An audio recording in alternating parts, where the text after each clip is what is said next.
দেখেন যে cities plays a vital role in promoting economic growth and prosperity of a nation। মানে একটা জাতির বা একটা শহরের যদি আপনি ইকোনমিক্যালি ডেভেলপ করতে চান, তাহলে অবশ্যই হচ্ছে আপনাকে নগরায়ন করতে হবে, ঠিক আছে, বা আরবানাইজেশন করতে হবে। The development of cities largely depends upon their physical, social and institutional infrastructure।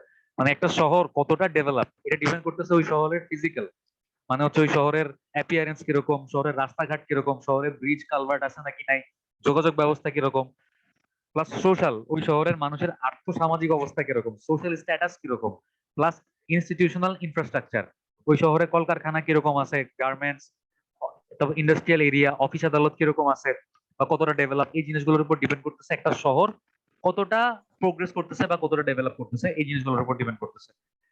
Transport demand in most Indian সিটিজ, মানে আমি যেই সাইট গুলা বা যেই লেকচার নোট গুলা পড়াচ্ছি এগুলো হচ্ছে ইন্ডিয়ান সাইট থেকে ডাউনলোড করা। আপনারা যেটা নিজেরাও ডাউনলোড করতে পারবেন, আমি তো এগুলো দিবই, আমি বলে দিব যে কোন সাইট থেকে ডাউনলোড করছি। তো যার কারণে মানে এটা একটা, এগুলো হচ্ছে আইআইটির লেকচার, ঠিক আছে, ইন্ডিয়ার আইআইটির লেকচার, তো বেশিরভাগ ক্ষেত্রেই দেখবেন যে মানে ইন্ডিয়া নিয়ে বলা হয়েছে। তো বাংলাদেশ আর ইন্ডিয়ার ট্রান্সপোর্ট ব্যবস্থা বা মানে ট্রাফিক কন্ডিশন অলমোস্ট সিমিলার, কাছাকাছি। তো যার যার কারণে জিনিসগুলো ম্যাচ করে, ঠিক আছে। মানে ইন্ডিয়ার জন্য যে কথাগুলো প্রযোজ্য বাংলাদেশের জন্য একই কথা প্রযোজ্য। স্যার, ইন্ডিয়া আরো বেশি খারাপ বাংলাদেশের চেয়ে। হ্যাঁ, ইন্ডিয়াতে অবস্থা হয়তো সব জায়গায় হয়তো অত বেশি খারাপ না, ইন্ডিয়ার কোনো কোনো জায়গা অনেক মানে ভালো। জি স্যার। আবার কিছু কিছু এরিয়া যেমন দিল্লি টিল্লি, তারপর কলকাতা হ্যাঁ, টলকাতা, এগুলা অনেক মানে ট্রাফিকের দিক থেকে অনেক অবস্থা খারাপ, যাই হোক। এখনো মাটির রাস্তা ইউজ করে ওরা বাট কিছু যদি কিছু আপনি জায়গায়। মানে যেগুলা ইন্ডিয়ার পশ এরিয়া, মুম্বাই টুম্বাই যান, তাহলে দেখবেন যে রাস্তাঘাট অনেক সুন্দর, অনেক মানে চড়া রাস্তা, ওইখানে আবার এত সমস্যা নেই। আচ্ছা, জি স্যার।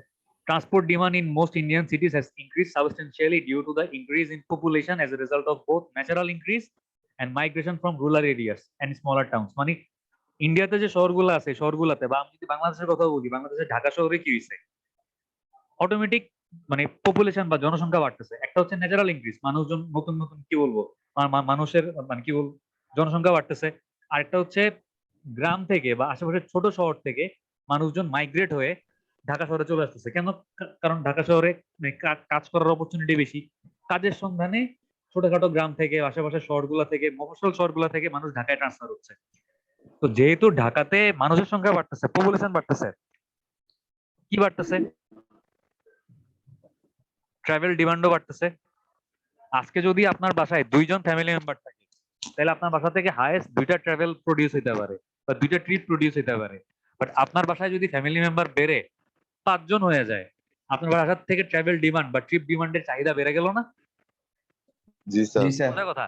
পপুলেশন বাড়া মানে কি? ট্রাভেল ডিমান্ড বাড়া। ট্রাভেল ডিমান্ড মানে কি? রাস্তায় যানজট বেশি ক্রিয়েট হওয়া। আচ্ছা, availability of motorised transport increases house hold income.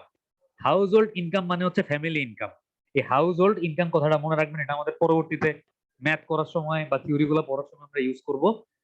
House hold income মানে হচ্ছে একটা পার্টিকুলার এলাকাতে যতগুলা পরিবার থাকে, ওই পরিবারের প্রত্যেকটা পরিবারের ইনকাম গুলাকে আমরা বলতে পারি হাউস হোল্ড ইনকাম, ঠিক আছে। তো ট্রান্সপোর্টেশনে মোটরাইজ ট্রান্সপোর্ট মানে ট্রান্সপোর্ট ব্যবস্থাগুলা বা আমাদের যে আশেপাশে যে ভেহিকেল গুলো আমরা ইউজ করি আমাদের দৈনন্দিন ট্রান্সপোর্টেশনের কাজে, এগুলাতে মোটর বা মোটরাইজড হওয়ার কারণে আমাদের এক জায়গা থেকে আরেক জায়গায় ট্রাভেল টাইম কমে গেছে, আমরা তাড়াতাড়ি যেতে পারতেছি। এবং যার কারণে কি হাউস হোল্ড ইনকাম বাড়ছে। কারণ মনে করেন যে আপনি থাকেন সাপোজ কুমিল্লার পাশাপাশি কোনো কিছু, আপনি লাকসামে থাকেন, আপনি এখন ট্রান্সপোর্ট ব্যবস্থা ভালো হওয়া মানে ভালো হওয়ার কারণে লাকসাম থেকে কুমিল্লা এসে চাকরি করতে পারতেছেন, অফিস করতে পারতেছেন, আবার অফিস করে বিকাল মানে সন্ধ্যাবেলা অফিস শেষ হওয়ার পরে লাকসামে ব্যাক করতে পারতেছেন। আর যদি ট্রান্সপোর্ট ব্যবস্থা ভালো না হইতো, আপনি কিন্তু লাকসাম থেকে কুমিল্লা আসার কথা চিন্তা করতেন না।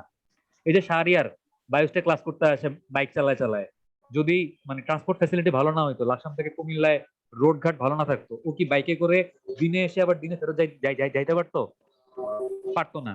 তো এই মোটরাইজ ট্রান্সপোর্ট ব্যবস্থা ইমপ্রুভ হওয়ার কারণে মানুষজন এক জায়গা থেকে আরেক জায়গায় খুব কম সময়ে ট্রাভেল করতে পারতেছে, যার কারণে কি হয়েছে, হাউস হোল্ড ইনকাম বাড়ার অপরচুনিটি বাড়ছে। বোঝা গেছে?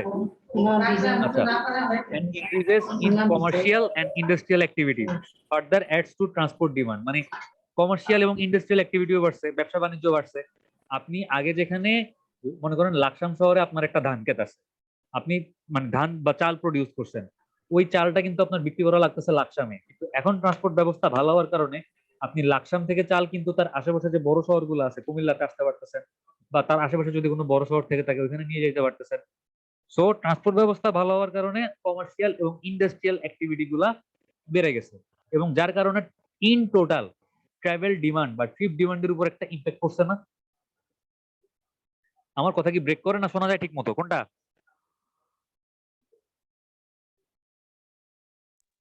শোনা যায় স্যার।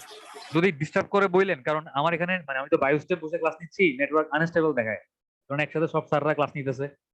তো প্রবলেম হইলে বললেন। আচ্ছা, in many cases demand has outstripped road capacity. মানে বেশিরভাগ ক্ষেত্রে যেটা হচ্ছে যে আমার ডিমান্ড সাপ্লাইকে এক্সিড করতেছে বা সাপ্লাই থেকে বেশি হয়ে যাচ্ছে। সাপ্লাই কি?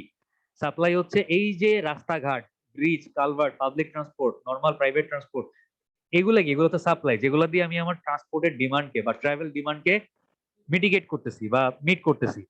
কিন্তু প্রবলেমটা হচ্ছে এই যে ইন্ডাস্ট্রিয়াল এবং কমার্শিয়াল অ্যাক্টিভিটি গুলো বাড়তেছে, বাড়তে বাড়তে আমার ট্রাভেল ডিমান্ড বা ট্রিপ ডিমান্ডও বাড়তেছে। তো এমন একটা সিচুয়েশনে আমরা পৌঁছায় গেছি যে আমার এখন demand is greater than supply হয়ে গেছে। এবং যখনই আমার মানে ডিমান্ড ইজ গ্রেটার দেন সাপ্লাইও বলতে পারেন, ক্যাপাসিটিও বলতে পারেন, রাস্তার একটা পার্টিকুলার ধারণ ক্ষমতা আছে না যে কতগুলা গাড়ি রাস্তা দিয়ে একটা নির্দিষ্ট সময় চলতে পারবে, যখনই হচ্ছে ওই ধারণ ক্ষমতার থেকে বেশি ডিমান্ড আসতেছে তখনই রাস্তায় কনজেশন বা ট্রাফিক জ্যাম ক্রিয়েট হচ্ছে। ঠিক আছে? Greater কনজেশন and delay are prevalent in Indian cities and indicate the seriousness of transport problem. তো ইন্ডিয়ার জায়গায় এখানে বাংলাদেশ মানে মানে আমাদের বাংলাদেশের জন্য সেম অবস্থা, যে অনেক বড় বড় বা অনেক ভয়ঙ্কর রকমের ট্রাফিক জ্যাম এবং ডিলে, মানে রাস্তার মধ্যে এক জায়গা থেকে আরেক জায়গায় যেখানে আমার লাগতো 10 মিনিট, ট্রাফিক কনজেশনের কারণে সেখানে আমার লাগতেছে 1 ঘন্টা। ঠিক আছে? এবং এই জিনিসগুলো কি ইন্ডিকেট করে? ইন্ডিকেট করে হচ্ছে আমরা বাংলাদেশে ঢাকা শহরে বা অন্যান্য শহর যেগুলোতে হচ্ছে ট্রাফিক জ্যাম ট্যাম হয়, আমরা মারাত্মক ট্রান্সপোর্টেশন প্রবলেমের মধ্যে আছি। ঠিক আছে? আচ্ছা, a high level of pollution is another undesirable feature of overloaded street. মানে যে রাস্তাগুলো ওভারলোডেড, ডিমান্ড হচ্ছে ক্যাপাসিটির থেকে বেশি হয়ে গেছে, এই রাস্তাগুলাতে বা এই শহরগুলাতে উচ্চ মাত্রার পরিবেশ দূষণ হচ্ছে আরেকটা ভয়ঙ্কর খারাপ দিক। কারণ আপনার রাস্তায় যদি মোটরাইজড ভেহিকেলের সংখ্যা বাড়ে, অবশ্যই carbon dioxide, green house gas emission বাড়বে, এবং carbon dioxide, green house gas এগুলো কি আমাদের পরিবেশের জন্য ভালো? না স্যার। ভালো না। আচ্ছা, the transport crisis also tax a human toll. মানে এই যে ট্রান্সপোর্টেশন প্রবলেম গুলা আমরা ইন্ডিয়া বা বাংলাদেশের মানুষজন ফেস করতেছি, এই প্রবলেম গুলা কেবলমাত্র যে পরিবেশের ক্ষতি করতেছে বা কেবলমাত্র যে আমাকে রাস্তাঘাটে ডিলে করাচ্ছে, এক জায়গা থেকে আরেক জায়গায় বেশি টাইম লাগতেছে আমার যাইতে, এরকম না। এই ব্যাপারটা হচ্ছে হিউম্যান টোল, মানে মানুষের প্রাণও নিচ্ছে। ঠিক আছে? মানে মানুষ মারা যাচ্ছে এই প্রবলেমের কারণে। কিভাবে? Statistics indicate that accident are a primary cause of accidental death in Indian cities. এখানে বাংলাদেশ পড়বেন, মানে বাংলাদেশ বা ইন্ডিয়ার যে শহরগুলো আছে দেখা যাচ্ছে যে মানুষজন অপঘাতে যে মৃত্যুগুলা হয় বা দুর্ঘটনায় যে মৃত্যুগুলা হয়, এগুলোর মধ্যে ম্যাক্সিমাম দুর্ঘটনা হচ্ছে মানে রাস্তায়, মানে রোড রোড রোড অ্যাক্সিডেন্ট বা অ্যাক্সিডেন্টাল ডেথ। ঠিক আছে? The main reason for this problem are the prevailing imbalance in modal split, inadequate transport infrastructure and its suboptimal use. তার মানে এই যে প্রবলেম, মানে মানুষজন ট্রান্সপোর্টেশন প্রবলেমের কারণে মানুষজনের মানে প্রাণ যাচ্ছে, এই প্রবলেমটার মূল কারণ হচ্ছে ইমব্যালেন্স মোডাল স্প্লিট। মানে রাস্তায় আমরা যখন যাতায়াত করি, আমাদের যাতায়াত করার অ্যাভেলেবেল মোড কি কি? আমি যদি ইন জেনারেল দুইটা ভাগে ভাগ করি, একটা হচ্ছে প্রাইভেট মোড, একটা হচ্ছে পাবলিক মোড। পাবলিক মোড গুলোর মধ্যে কি আছে? লোকাল বাস, তারপর ট্রেন, মেট্রো রেল, এগুলো হচ্ছে পাবলিক মোড। আর প্রাইভেট মোডের মধ্যে কি আছে? সিএনজি, সরি, পার্সোনাল কার, প্রাইভেট কার, বাইক, এগুলো হচ্ছে প্রাইভেট মোড। এই দুইটার মধ্যবর্তী একটা আবার মানে কি বলবো, মাঝামাঝি একটা গ্রুপ আছে যেগুলো হচ্ছে ঠিক প্রাইভেটও বলতে পারবেন না, পাবলিকও বলতে পারবেন না। ঠিক আছে? যেমন সিএনজি, সিএনজি কে আপনার নিজের, আপনি নিজে নিজে মালিক, নিজে মালিক না, আপনি কি করতেছেন? টাকা টাকা দিয়ে স্যার স্যার উবার বলেন কি উবার বলতেছেন?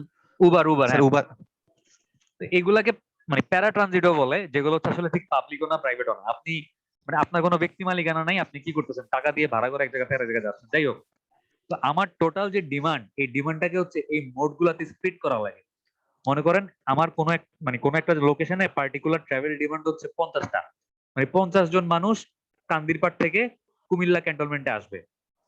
এখন এই 50 জনের কিছুকে আমি ইউজ করাবো হচ্ছে গিয়া প্রাইভেট ট্রান্সপোর্ট, কিছু মানুষ পার্সোনাল গাড়ি ইউজ করে আসবে, কিছু আসবে পাবলিক ট্রান্সপোর্ট ইউজ করে, মনে করেন যে বাস টাস যেগুলো আছে এগুলো ইউজ করে আসবে, কিছু আসবে প্যারা ট্রানজিট ইউজ করে, সিএনজি ইউজ করে আসবে মনে করেন। ঠিক আছে, 1 2 3, আমি 3টা মোড দিয়ে এক্সাম্পলটা দিচ্ছি। এখন যদি এই 50 জনকে আমি ব্যালেন্সড ওয়েতে ভাগ করতে পারি, তাইলে হচ্ছে আমার প্রবলেম হবে না। বাট ব্যাপারটা হয়ে গেছে আনব্যালেন্সড কিরকম? দেখা যাচ্ছে এই 50 জনের মধ্যে মধ্যে মনে করেন 10 জন আমার এই পাবলিক ট্রান্সপোর্ট আর এই প্যারা ট্রানজিট ইউজ করতেছে, বাকি যে 40 জন, মনে করেন বাকি 40 জনের প্রত্যেকের একটা করে প্রাইভেট কার আছে, তারা 40টা প্রাইভেট কার নিয়ে কান্দিরপাড় থেকে কুমিল্লা ক্যান্টনমেন্টে আসতেছে। সেই ক্ষেত্রে কি হবে? প্রাইভেট ভেহিকেলের সংখ্যাটা অতিরিক্ত পরিমাণে বেড়ে যাওয়াতে রাস্তায় ট্রাফিক জ্যাম বা কনজেশনও বাড়বে। ওই যে আপনাদেরকে 3-1 একটা গল্প বলছিলাম, প্লাস কয়েকদিন আগে পোস্ট করছিলাম, করছিলেন কেউ? জি স্যার পড়ছিলাম। হ্যাঁ, যাই হোক, তো তারপরে কইছিলাম আচ্ছা, আরেকটা মানে এই ট্রান্সপোর্টেশন প্রবলেমের আরেকটা কারণ হচ্ছে কি ইনএডুকুয়েট ট্রান্সপোর্ট ইনফ্রাস্ট্রাকচার। মানে আমার ইনফ্রাস্ট্রাকচার নাই, রোড ঘাট ঠিক নাই। এই কুমিল্লাতে আলেঘাট চরের সামনে রাস্তার মধ্যে বিশাল বিশাল গর্ত হয়ে আছে, তারপর ফ্লাইওভার নাই, বা মানে যে ফ্যাসিলিটিস গুলো দরকার আছে আমার একটা ট্রান্সপোর্ট ফ্যাসিলিটিকে অপারেট করার জন্য, এই ধরনের প্রপার ইনফ্রাস্ট্রাকচার না থাকার কারণেও কিন্তু এই প্রবলেম গুলো হচ্ছে। আরেকটা হচ্ছে দেখেন যে and it's suboptimal use, মানে যেই অ্যাভেলেবেল ইনফ্রাস্ট্রাকচার বা ট্রান্সপোর্ট গুলো আছে এগুলোরও কি অপটিমাল বা ম্যাক্সিমাম ইউজ হচ্ছে না। ঠিক আছে, কেমনে হচ্ছে না? এই যে শাসনগাছাতে একটা ফ্লাইওভার আছে, এই ফ্লাইওভারের উপর দিয়ে আসার কথা কার? আসার কথা হচ্ছে গিয়ে মোটরাইজড ভেহিকেল গুলার। এবং ফ্লাইওভারটা কেন বানাইছে? যেন কোন রকমের কোনো ডিলে না হয়, ফ্লাইওভারের উপর দিয়ে মোটরাইজড ভেহিকেল গুলো একটানা চলে আসতে পারে, আর ফ্লাইওভারের নিচে দিয়ে নন মোটরাইজড ভেহিকেল গুলা চলতে পারে।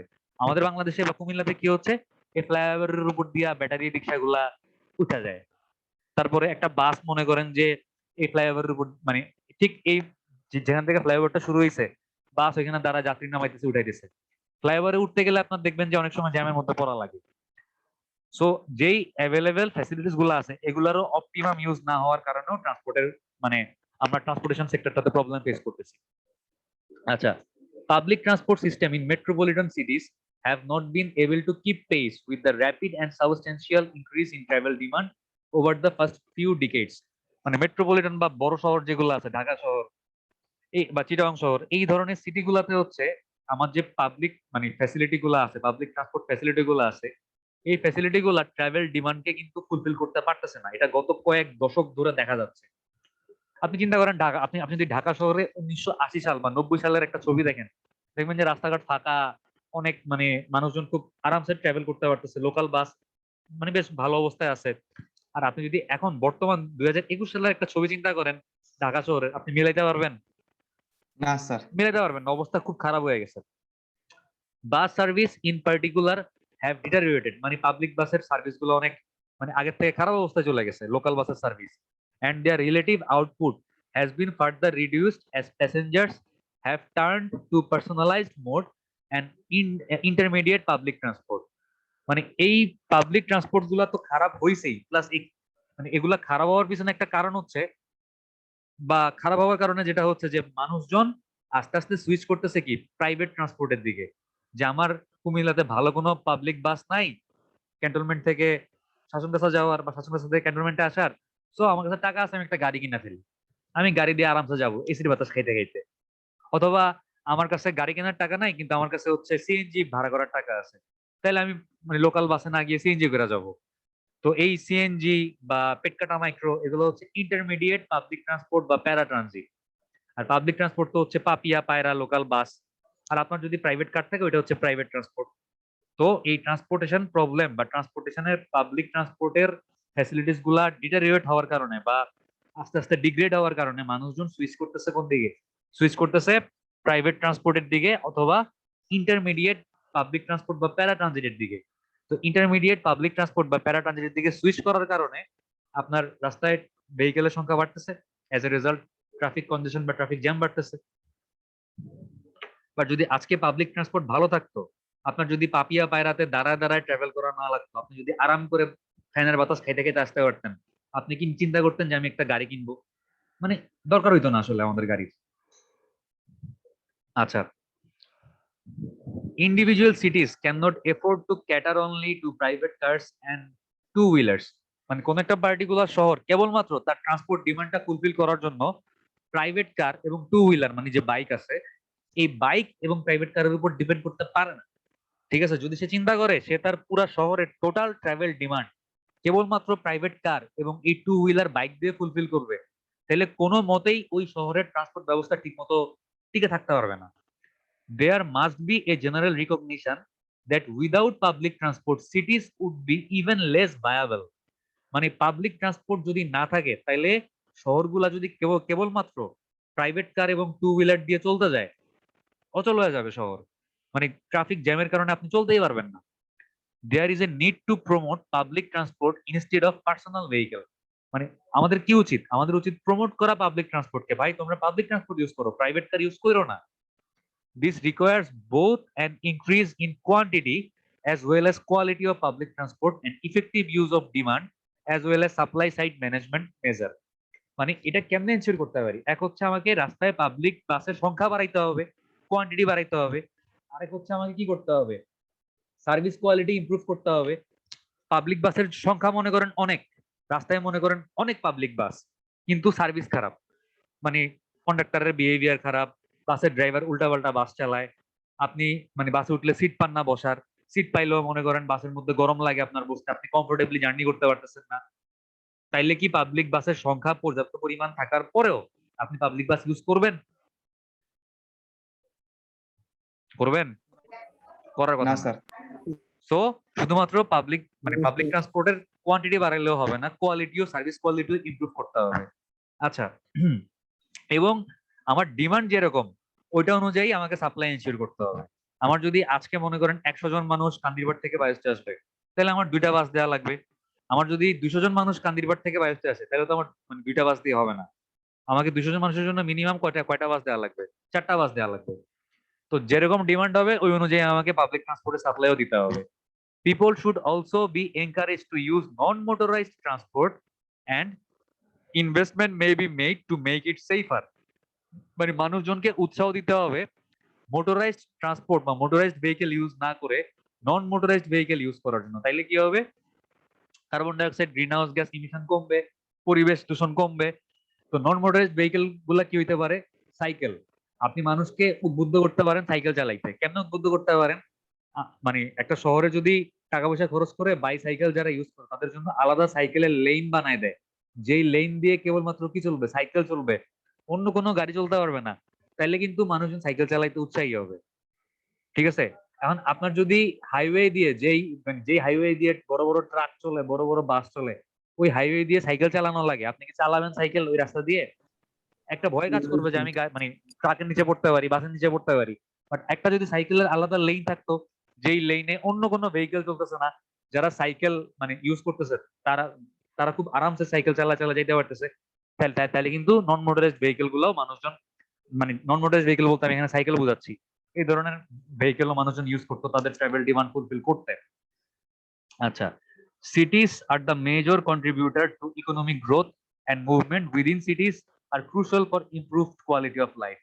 মানে একটা দেশের অর্থনৈতিক উন্নতিতে ওই দেশের শহরগুলোর একটা অনেক বড় অবদান আছে, এবং ওই দেশের শহরের মানুষের জীবনযাত্রার মান কিরকম এটা একটা ইন্ডিকেটর হচ্ছে ওই শহরের ট্রান্সপোর্টেশন ব্যবস্থা কিরকম বা কোয়ালিটি অফ লাইফ কিরকম ওই শহরটাতে।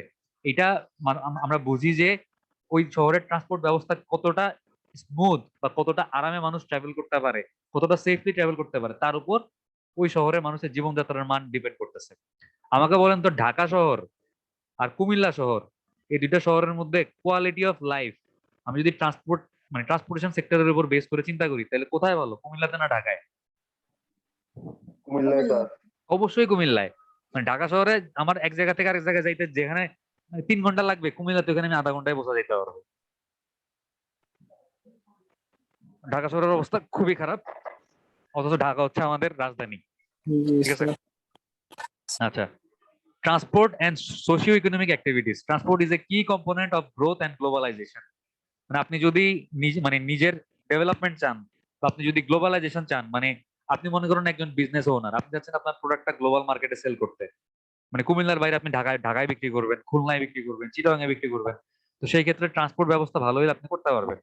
A country's economic status depends upon how well served country is by its roads, railway, airport, pipeline and shipping। মানে একটা দেশের অর্থনৈতিক অবস্থা কতটা উন্নত বা কতটা উন্নতি করবে, এটা ডিপেন্ড করে যে ওই দেশের রাস্তাঘাট, রেল লাইন, এয়ারপোর্ট, মানে কানেক্টিভিটি, এক শহর থেকে আরেক শহরে যাওয়ার জন্য মানে এয়ারপোর্ট ফ্যাসিলিটি আছে নাকি নাই, পোর্ট, তারপর হচ্ছে শিপিং মানে জাহাজের মানে যে ফ্যাসিলিটি গুলো আছে, মানে এই সেক্টর গুলা কতটা ডেভেলপ বা কতটা উন্নত, এই জিনিসগুলোর উপর ডিপেন্ড করে হচ্ছে একটা দেশ কতটা ইকোনমিক্যালি গ্রো করবে।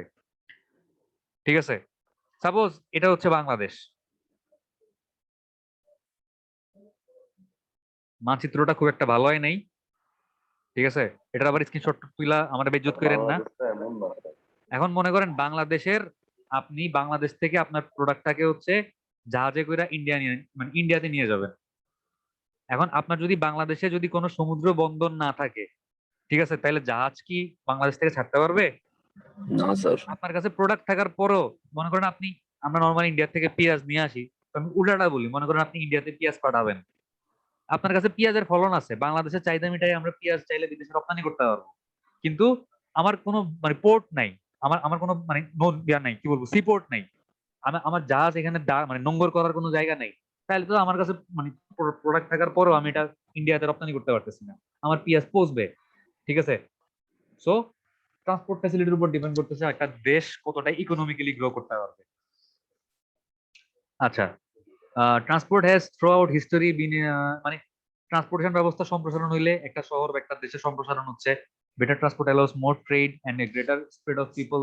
Economic growth has always been dependent on increasing the capacity and rational transport. যাই হোক, modern society dictates a physical, আচ্ছা মানে আমাদের যে আধুনিক সমাজ ব্যবস্থা, আধুনিক সমাজ ব্যবস্থার একটা অংশ হচ্ছে যে হোম এবং অফিস হচ্ছে আলাদা।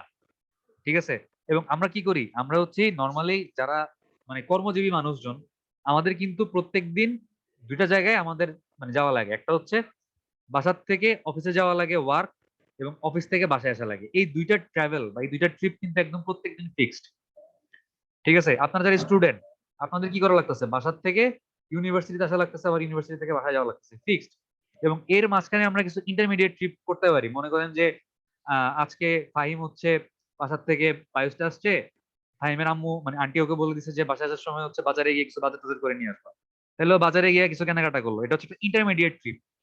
ঠিক আছে, তো আমাদের যেহেতু মডার্ন লাইফে এই বাসার থেকে অফিস, অফিস থেকে বাসা, এগুলো একদম ফিক্সড প্রত্যেক দিনই আমরা করতেছি, এবং তার মাঝখানে মাঝখানে কিছু ইন্টারমিডিয়েট ট্রিপও করতেছি, তো আমাদের মডার্ন লাইফে কি হয়েছে, ট্রাভেল ডিমান্ড বেড়ে গেছে।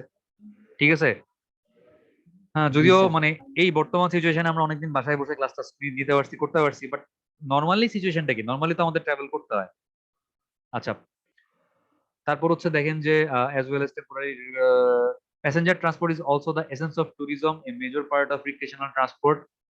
Commerce requires the মানে মেইন কথা হচ্ছে একটা শহরে মানে প্যাসেঞ্জার বা পাবলিক ট্রান্সপোর্ট ব্যবস্থা কিরকম, এইটা ইন্ডিকেট করে যে ওই শহরের ট্রাভেল এবং ট্যুরিজম কিরকম।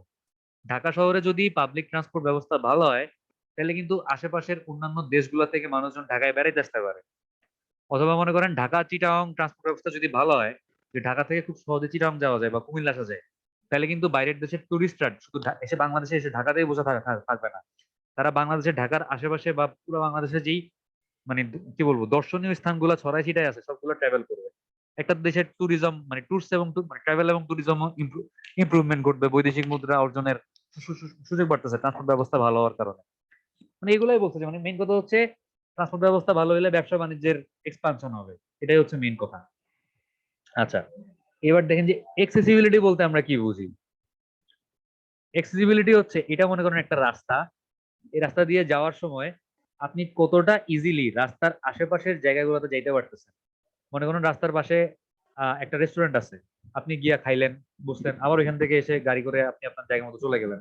বা রাস্তার পাশে একটা পেট্রোল পাম্প আছে, মানে আপনি ওই রাস্তা থেকে কতটা ইজিলি আপনার ডিজায়ার্ড জায়গায় যাইতে পারতেছেন, বা আপনার ওই রাস্তার আশেপাশের জায়গাগুলো কতটা ইজিলি এক্সেসিবল, আপনি এক্সেস করতে পারতেছেন কতটা ইজিলি, এই প্রপার্টিটাকে বলে হচ্ছে একটা রাস্তার এক্সেসিবিলিটি। আর মোবিলিটি বলে হচ্ছে ওই রাস্তা দিয়ে কত ইজিলি গাড়ি ট্রাভেল করতে পারতেছে। তো মানে আমার যেই রাস্তাটা বেশি এক্সেসিবল, ওইটার ট্রান্সপোর্টেশন মানে কি বলবো, ট্রান্সপোর্টের দিক থেকে চিন্তা করলে ওইটা একটা ভালো রাস্তা। আর যেই রাস্তাটা কম এক্সেসিবল, ট্রান্সপোর্টেশন ফ্যাক্টর চিন্তা করলে ওইটা একটা খারাপ রাস্তা। সাপোজ এটা হচ্ছে কান্দিরপাড়, এটা হচ্ছে বায়ুস্ট, আপনি মানে এটা হচ্ছে ক্যান্টনমেন্ট আর এখানে হচ্ছে বায়ুস্ট, ঠিক আছে? আপনি কান্দিরপাড় থেকে ক্যান্টনমেন্টে আসলেন, এসে আপনি কি করতেছেন, বায়ুস্টে আসতেছেন। এখন এই যে রাস্তাটা মানে ঢাকা চিটাগং হাইওয়ে, আপনি এই এই রাস্তাটা ব্যবহার করে কান্দিরপাড় থেকে ক্যান্টনমেন্টে আসতেছেন। এবং কেন আসতেছেন, কারণ আপনি জানেন যে এটা ইউজ করে আসলে আপনি বায়ুস্টে ঢুকতে পারবেন। এখন এই রাস্তা থেকে যদি বায়ুস্টে কোনো এক্সেস না থাকতো, বায়ুস্টের কোনো এন্ট্রি না থাকতো, বায়ুস্টে কোনো ঢোকার ব্যবস্থা না থাকতো, তাহলে কি এই রাস্তাটা আপনি ইউজ করতেন? না স্যার। না স্যার। কারণ কি, এটার এক্সেসিবিলিটি খারাপ। এটা ইউজ করে আপনি এসে বায়ুস্টে এক্সেস করতে পারতেছেন না, ঢুকতে পারতেছেন না, তাহলে আপনি এটা কেন ইউজ করবেন? আমার যে রাস্তা ইউজ করে আমি আমার ডিজায়ার্ড জায়গায় এক্সেস করতে পারবো, আমি ওই রাস্তা ইউজ করবো। ঠিক আছে, তার মানে এক্সেসিবিলিটি কি জিনিস মানে বুঝতে পারছি। এগুলা মানে জাস্ট বাংলা কথাবার্তা, এগুলা গল্পের মতো করে একটু শুনেন আজকে, পরীক্ষাতে এখান থেকে আসতে ছোট টাইপের শর্ট শর্ট কোশ্চেন টাইপের কিছু আসতে পারে। আচ্ছা, এমপ্লয়মেন্ট। আমি এখান থেকে আর কিছু পড়তেছি না, আমি জাস্ট বাংলা জিনিসগুলো বলে যাই যে আপনার মানে একদিক থেকে চিন্তা করেন যে ট্রান্সপোর্ট ব্যবস্থা ভালো হইলে আপনি কিন্তু আপনার দূরের কোনো লোকেশনেও চাকরি বাকরি করতে যেতে পারতেছেন, আপনার কর্মসংস্থান হচ্ছে। আরেকটা হচ্ছে একটা শহরের যখন ইনফ্রাস্ট্রাকচার মানে ট্রান্সপোর্টের কথা চিন্তা করে যদি ইনফ্রাস্ট্রাকচার ডেভেলপ করা হয়, যেমন ঢাকা শহরে এমআরটির কাজ চলতেছে, চিটাগং এ কর্ণফুলী টানেলের কাজ চলতেছে। কর্ণফুলী বানানটা মনে হয় ভুল লিখছি, একটু দেখে নিয়েন। তো এরকম যখন কোনো মেগা স্ট্রাকচার বা পদ্মা সেতুর কাজ যখন চলতেছিল, তখন হচ্ছে এই প্রজেক্ট গুলোতে হিউজ পরিমাণে ইঞ্জিনিয়ার বা লেবার লাগে না, জি হিউজ স্যার। পরিমাণের মানুষের একটা এমপ্লয়মেন্ট হয়। ঠিক আছে, তো মানুষজনের কর্মসংস্থান হইলে কি তাদের লাইফ স্টাইল ইমপ্রুভ হবে, তাদের জীবনযাত্রার মান বাড়বে, একটা দেশ জাতি উন্নত হবে। তো এরকম যখন বড় বড় ট্রান্সপোর্ট প্রজেক্ট গুলো হয়, একটা হিউজ অ্যামাউন্টের মানুষ এখানে তাদের মানে চাকরি বাকরির একটা সুযোগ হয় আর কি। আচ্ছা, ইফিসিয়েন্সি এখানে কি বলছে, for industry is a given region time. Efficiency হচ্ছে একটা রাস্তা ইউজ করে আপনি কতটা কম সময়ের মধ্যে এক জায়গা থেকে আরেক জায়গায় যাইতে পারতেছেন, এটাই হচ্ছে ইফিসিয়েন্সি রাস্তার। ঠিক আছে, রাস্তাটা ভালো না খারাপ আপনি বুঝবেন। আর এখানে কিছু হিস্টোরিক্যাল ডেভেলপমেন্ট বলা আছে, মানে কিভাবে হচ্ছে ট্রান্সপোর্ট ব্যবস্থা আস্তে আস্তে এই পর্যায়ে আসছে। আমি এখানে থেকে রিডিং করতেছি না, কারণ এগুলার তেমন দরকার নাই, জাস্ট জানার জন্য। সেটা হচ্ছে এখন বর্তমানে আমরা যেরকম ট্রান্সপোর্ট ব্যবস্থা দেখতেছি, শুরুতে কিন্তু জিনিসগুলো এরকম ছিল না আসলে। ঠিক আছে, শুরুতে মানুষজন মানে জানতো না যে আসলে কিভাবে এক জায়গা থেকে আরেক জায়গায় ইজিলি কম সময়ে যাওয়া সম্ভব হয়। তো ট্রান্সপোর্টেশন ব্যবস্থায় সবচাইতে বড় পরিবর্তন আসছে হচ্ছে চাকা আবিষ্কার হওয়ার পর। ঠিক আছে, চাকা আবিষ্কার করার পরে মানুষজন হচ্ছে গিয়ে খুব ইজিলি এরকম ঠেলা গাড়ি বা টানা গাড়ি বানায় ফেলছে। এই ঠেলা গাড়ি বা টানা গাড়ি ইউজ করে হচ্ছে আপনি যদি একজন কৃষক হন, আপনি আপনার ক্রপস বা শস্য হচ্ছে এক জায়গা থেকে আরেক জায়গায় খুব ইজিলি ক্যারি করতে পারতেছেন, আপনার নিজের মাথায় করে বা নিজের কাঁধে করে নেওয়া লাগতেছে না। আপনি একটা ঠেলা গাড়ি বা টানা গাড়ি ব্যবহার করতে পারতেছেন। এবং এই চাকা আবিষ্কার করার অনেক আগের থেকেই মানুষজন কিন্তু ঘোড়া মানে ঘোড়া পালতো এজ এ ডোমেস্টিক এনিমেল, ঘোড়াকে পোষ মানায় ফেলছিল। কিন্তু তখনকার দিনে ঘোড়াগুলা ব্যবহার হইতো কিসের কাজে, জমি চাষ করার কাজে, লাঙ্গল টানার কাজে, হাল চাষ করার কাজে ব্যবহার হইতো। তখন কিন্তু এরকম গাড়ি টানার কাজে ঘোড়া ব্যবহার করতো না। চাকা আবিষ্কার করার পরে মানুষ বুঝতে পারলো যে এরকম একটা গাড়ি টানতে বা ঠেলতে তো আমার তো কষ্ট হচ্ছে, আমি কষ্ট করবো কেন, আমার তো ঘোড়া আছে, আর ঘোড়া তো দৌড়াইতে পারে। এটার সাথে লাগাই দিল হচ্ছে ঘোড়া, ঘোড়া টানা গাড়ি চলে আসলো। এই ঘোড়া টানা গাড়ি আসার কারণে কি হলো, মানুষজন এক জায়গা থেকে আরেক জায়গায় খুব কম সময়ে ট্রাভেল করতে পারলো, এবং তাদের ব্যবসা বাণিজ্যের ইমপ্রুভ হইলো, তাদের মানে লাইফ স্টাইল ইমপ্রুভ হইলো, এই ট্রান্সপোর্টেশন ব্যবস্থা শুরু হয়ে গেল। এখন কথা হচ্ছে এই যে ঠেলা গাড়ি বা টানা গাড়ি, এটা প্রথম কোথায় আবিষ্কার হয়েছিল বা চালু হয়েছিল, এটা আবিষ্কার হয়েছিল হচ্ছে সুমেরিয়া নামে একটা শহরে। শহরটার নামটা এখানে বলা আছে, দাঁড়ান কই বলা আছে, কেউ কি দেখতেছেন কোথায় বলা আছে? এই যে সামারিয়া নামে একটা শহরে, সামারিয়া, এটা হচ্ছে ইসরায়েলের একটা শহর। এই শহরে হচ্ছে প্রথম মানে টু হুইল ক্যারিয়ট মানে দুই চাকার এরকম টানা গাড়ি বা কার টাইপের ঠেলা গাড়ি, এই জিনিস মানে এগুলা চালু হয়েছিল আর কি। তো এইভাবে করে করে আস্তে আস্তে বিভিন্ন সভ্যতা, মেসোপটেমিয়া সভ্যতা, তারপর হচ্ছে রেনেসা যুগ বা মানে আবিষ্কারের যুগ হচ্ছে ইউরোপিয়ানরা যখন হচ্ছে জাহাজে করে বিভিন্ন দেশ মানে তাদের ইউরোপ থেকে বিভিন্ন দেশগুলোতে ট্রাভেল করতো। এইভাবে করে আস্তে আস্তে ট্রান্সপোর্টেশন ব্যবস্থাটার মানে সম্প্রসারণ শুরু হইলো আর কি। তো মানুষ যখন দেখতেছে যে তারা হচ্ছে এরকম ঠেলা গাড়ি বা টানা গাড়ি মানে ঘোড়া টানা গাড়ি ব্যবহার করে এক জায়গা থেকে আরেক জায়গায় খুব কম সময়ে ট্রাভেল করতে পারতেছে, সমতল জায়গা বা শুকনো জায়গায় ট্রাভেল করা তাদের যে প্রবলেম এটা অনেকটাই সলভ হয়ে গেছে। তো মানুষ তো কিউরিয়াস বা মানুষ হচ্ছে কৌতূহলী প্রাণী। তো মানুষ যখন খুব ইজিলি সমতল জায়গা বা ল্যান্ড ট্রাভেল করতে পারলো, তখন তাদের মনে হইলো যে কেমনে সাগরের মানে পানির মধ্যে কেমনে ট্রাভেল করা যায়, বা সাগর কেমনে পাড়ি দেওয়া যায়, বা নদী কেমনে পাড়ি দেওয়া যায়। তখন চলে আসলো কি নৌকা বা ডিঙ্গি নৌকা, বা এগুলাকে বলে কেনু, মানে হচ্ছে গোলই নৌকা আর কি, গোলইয়ের মতো। ঠিক আছে, ওই যে গাছের বাকল দেওয়া যেগুলো যেরকম বানায় আর কি, খোলার মতো। তো প্রথম কোথায় এরকম এই গোলই নৌকা বা কেনু আবিষ্কার হয়েছিল এটা ঠিক শিওর না। তো ধারণা করা হয় যে এটা একটা অ্যাক্সিডেন্ট হিসাবে মানে আবিষ্কার হয়ে গেছে, মানে কেউ ইচ্ছা কইরা পানির মধ্যে কোনো নৌকা বা কেনু নামায় নেই। হয়তো পানিতে কেউ পড়ে গেছিল, সে একটা গাছের বাকল পাইছে, সে ওইটা ধরে দেখছে যে এটাকে নৌকা হিসেবে ইউজ করা যায়। এইভাবে করেই মানে পানির মধ্যে নৌকার কনসেপ্টটা মানুষের মাথায় আসছে। একটা সময় এই নৌকা থেকে কার কনসেপ্ট আসছে, জাহাজের কনসেপ্ট আসছে। জাহাজের কনসেপ্ট আসার পরে মানুষ দেখছে যে জাহাজের মধ্যে যদি পাল লাগায়, পাল তোলা নৌকা আর কি, মানে বা পাল টাল ইউজ করে, তাইলে হচ্ছে স্রোতের বিপরীত দিকেও ট্রাভেল করা পসিবল। ঠিক আছে, স্রোতের বিপরীত দিকেও কি বাতাসটাকে কাজে লাগায় পালের সাহায্যে স্রোতের বিপরীত দিকেও আপনি ট্রাভেল করতে পারতেছেন।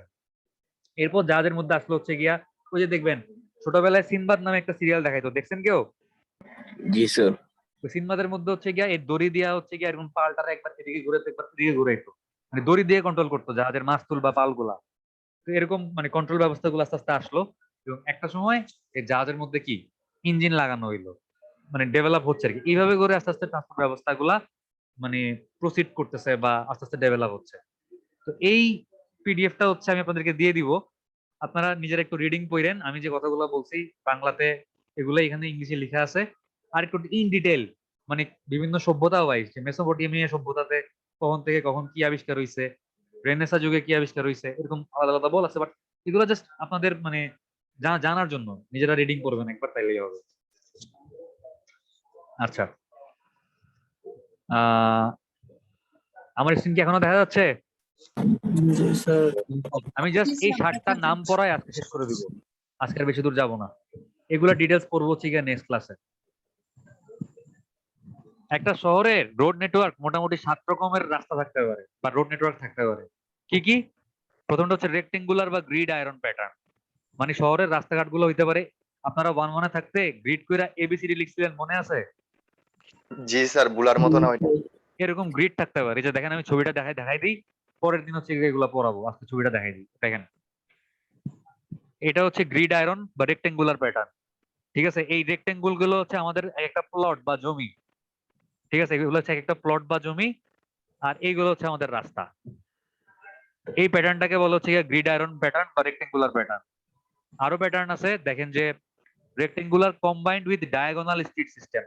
যখন এই রেক্টেঙ্গেল গুলার মাঝখানে কিছু ডায়াগোনাল রাস্তা ঢুকাই দিছে, এরকম কর্ণ বরাবর রাস্তা, রেক্টেঙ্গেল আছে বা রেক্টেঙ্গুলার প্যাটার্ন এক্সিস্ট করতেছে, কিন্তু তার মাঝখানে কিছু এরকম মানে ডায়াগোনাল বা কর্ণ ঢুকাই দিছে, তখন এটাকে বলতেছে কি rectangular combined with diagonal street pattern. 3 নাম্বারটা হচ্ছে concentric and radial street system. এটার মানে হচ্ছে এরকম একটা সেন্টার থাকবে, এরকম কিছু কেন্দ্রমুখী রাস্তা কান্দির থাকবে। পার। হ্যাঁ বলতে পারেন কান্দির পার। এবং এরকম কিছু রেডিয়াল বা গোল রাস্তা থাকবে। ঠিক আছে, এবং এগুলো দেখতে হচ্ছে কি মাকড়সার জাল বা কি মানে মাকড়সার জালের মতো হবে, এগুলো কি স্পাইডার্স ওয়েবও বলে এই ধরনের প্যাটার্নকে। এটা হচ্ছে 3 নম্বর প্যাটার্ন। এরপর হচ্ছে গিয়া রেক্টেঙ্গুলার কম্বাইন্ড উইথ রেডিয়াল। তার মানে আপনি যখন এই 3 নাম্বার এবং 1 নাম্বার কম্বাইন করবেন, রেক্টেঙ্গুলারের সাথে রেডিয়াল বা কনসেন্ট্রিকটাকে কম্বাইন করবেন, তখন হয়ে যাবে কি আপনার 4 নাম্বার প্যাটার্নটা, rectangular combined with radial street system. এরপর অর্গানিক সিস্টেম আছে। অর্গানিক সিস্টেমটা হচ্ছে গিয়া কোনো পার্টিকুলার প্যাটার্ন নাই। আমাদের মানব দেহ বা পেঁয়াজের কোষ দেখছেন কেউ মাইক্রোস্কোপে? পেঁয়াজের কোষ জি স্যার। বায়োলজি প্র্যাকটিক্যালে দেখার কথা। তো জি ওই স্যার। মানে অর্গানিক সেল গুলা যেরকম উল্টাপাল্টা থাকে, মানে কোনো পার্টিকুলার প্যাটার্ন থাকে না, ওরকম যদি কোন একটা শহরে আপনার ন্যাচারাল যেই জিনিসগুলা আছে, নদী নালা খাল বিল পাহাড় পর্বত, এগুলাকে নষ্ট না করে যদি এগুলোর মাঝখান দিয়ে কোনো রাস্তার রাস্তার প্যাটার্ন বানানো হয়, তাইলে এই ধরনের প্যাটার্ন গুলাকে বলা হচ্ছে অর্গানিক স্ট্রিট সিস্টেম বা organic pattern. Irregular medieval street system মানে মধ্যযুগে হচ্ছে এক ধরনের একটা ইরেগুলার প্যাটার্ন দেখা যাইতো, এটাকে বলা হচ্ছে ইরেগুলার মিডেভেল স্ট্রিট সিস্টেম। আর একদম লাস্টেরটা হচ্ছে combined of rectangular and irregular, মানে অনেক সময় দরকার হইলে এই ইরেগুলারের সাথে রেক্টেঙ্গুলার এই দুইটা প্যাটার্নকে একসাথে কম্বাইন করা হয়, মানে একের সাথে 6কে কম্বাইন করা হয়। তাইলে আপনি কি পাবেন?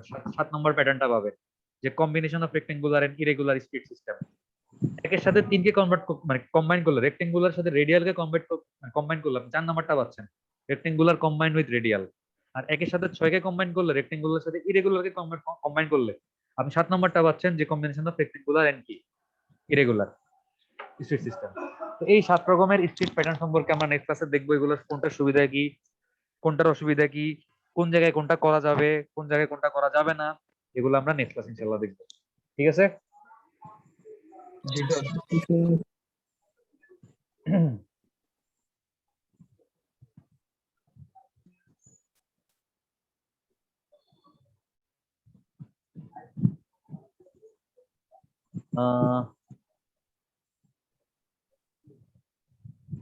আজকে জাস্ট যেহেতু মানে ট্রান্সপোর্টেশনের ইতিহাস সম্পর্কে জানলাম, একটু থিওরিটিক্যাল কথাবার্তা বেশি ছিল। নেক্সট ক্লাসে আমরা থিওরি পড়বো, কারণ মানে এই কোর্সের ম্যাথ কম, 4 ধরনের ম্যাথ, এবং ম্যাথ গুলো একটু বড় বড়, তো ম্যাথ গুলো আমরা এক একটা টপিক শেষ হলে তারপর ম্যাথ করবো। তো মানে ম্যাথ শুরু করার আগে বেশ কিছু থিওরি আমরা পড়বো, মানে আমাদের থিওরি পড়তে হবে আরো কয়েকদিন কন্টিনিউয়াস। আচ্ছা, রোল নাম্বার 1 আছেন না খালেদ? Yes sir. রেকর্ডিংটা বন্ধ করে দিই, দাঁড়ান। বন্ধ করা যায় না কেন?